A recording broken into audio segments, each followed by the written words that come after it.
Google విషయంలో Chandrababu credit చోరీ చేశారన్నారు జగన్. ఆడో ఎదవ మటన్ ఎక్కువ మెదడు తక్కువ. గూగుల్ కు సంబంధించి క్లారిఫికేషన్ నీ గురించి అనుకుంటున్నావయ్యా 100 ఏళ్లు ఏమిటి ఇలా వచ్చావు? చంద్రబాబు నాయుడు అనే వ్యక్తి ఏ రకంగా క్రెడిట్ చోరీ చేస్తాడు అనేది కూడా చెప్పారు. ఏమైంది? కొబ్బరి చిప్పకి కోతి దొరికినట్టు చేస్తాడు. డేటా సెంటర్ అనే దానికి ఫస్ట్ ఆఫ్ ఆల్ డేటా విశాఖపట్నంకు రావాలా కదా. నాకే అర్థం కావట్లేదు, ఇంకా జనానికి ఏమర్థం అవుతాయి? జనానికి అర్థమవుతుంది గురూజీ.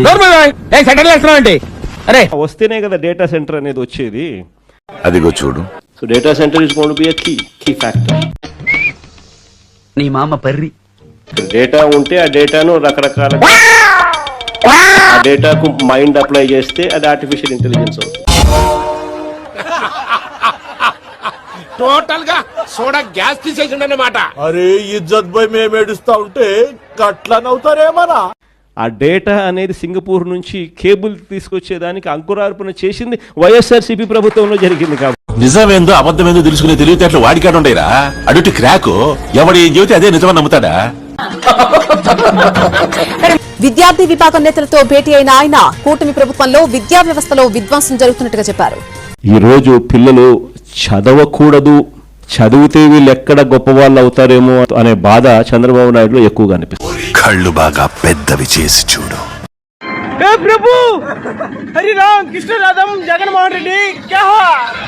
మేము ఇక్కడికి 3 నెలలకు వచ్చే ముందు నేను ఆ ఫ్లైట్ ఎక్కినప్పుడు చాలా ఎంజాయ్ చేశాను. ఎయిర్పోర్ట్ చూడడం కూడా నాకు ఫస్ట్ అనమాట. నేను అసలు నా కళ్ళ కూడా ఊహించలేదు నేను ఫ్లైట్ ఎక్కుతానా ఎక్కనని. ఇప్పుడు ఎక్కడ కొట్టాలరా నిన్ను? పట్టుకుంటే పని మార్గం లేదా?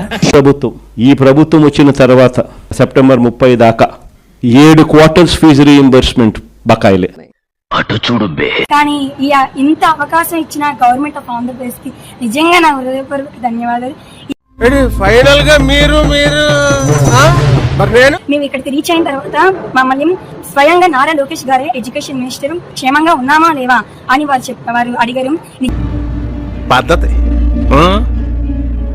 ఆంధ్ర రాష్ట్రం గురించి మరీ ముఖ్యంగా నేను దేశం గురించి పెద్ద మాట్లాడదలుచుకోలేదు, కానీ నేషనల్ లెవెల్లో కాదు స్టేట్ లెవెల్లో 7 రాష్ట్రంలో ఈరోజు ఏం జరుగుతూ ఉంది, ఎలా జరుగుతూ ఉంది అన్నీ కూడా మీకు తెలియనేటివి కాదు. మాకు జరగదు సార్, మీరు దేశ ముదురు కాబట్టి చెప్పండి. మీరు ముదురు కదా. గట్టిగా విద్యార్థులు, గట్టిగా యువత అడుగులు ముందుకు వేస్తే దేశాలలో గవర్నమెంట్లు మారిపోతా ఉన్నాయి. బంగ్లాదేశ్ లాంటి దేశాల్లో సైతం గవర్నమెంట్లను మార్చేసి కొత్త గవర్నమెంట్లు వచ్చేసే కార్యక్రమాలు జరుగుతాయి. మనము యంగ్స్టర్స్ గా మన పాత్ర అన్నది ఎంత క్రిటికల్ అన్నది గుర్తుపెట్టుకుంటాం.